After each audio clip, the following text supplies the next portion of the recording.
കൊങ്കണി സാഹിത്യ അക്കാദമി കേരളയുടെ ആഭിമുഖ്യത്തിൽ കലാസാംസ്കാരിക സമ്മേളനം കൊച്ചിയിൽ സംഘടിപ്പിച്ചു. എറണാകുളം SS കലാമന്ദിറിൽ വെച്ച് നടന്ന സമ്മേളനം ദൂരദർശൻ കേന്ദ്രം assistant director PR Harindran Sharma ഉദ്ഘാടനം ചെയ്തു. സംസ്ഥാന സാംസ്കാരിക വകുപ്പിന് കീഴിൽ പ്രവർത്തിക്കുന്ന കൊങ്കണി സാഹിത്യ അക്കാദമിയുടെ ചെയർമാൻ തമ്പാനൂർ ഗോവിന്ദ നായിക് അധ്യക്ഷത വഹിച്ചു.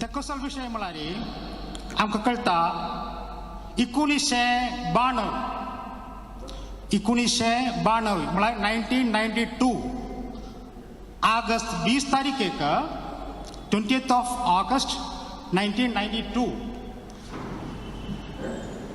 भारत सरकारानं आमगेले संविधान म्हळ्यार कॉन्स्टिट्यूशन ऑफ इंडिया ताजे 8वे अनुसूचींतू एक स्वतंत्र भाषा म्हणून सांगून कोंकणीक मान्यता दिलेली. ചടങ്ങിൽ academy vice chairman PS Achuthanandan Naik Konkani പുസ്തക പ്രകാശനം ചെയ്തു. കൊങ്കണി സാഹിത്യകാരന്മാർ സാഹിത്യ സൃഷ്ടികൾ അവതരിപ്പിച്ചു. തുടർന്ന് വിവിധ കലാപരിപാടികൾ അരങ്ങേറി.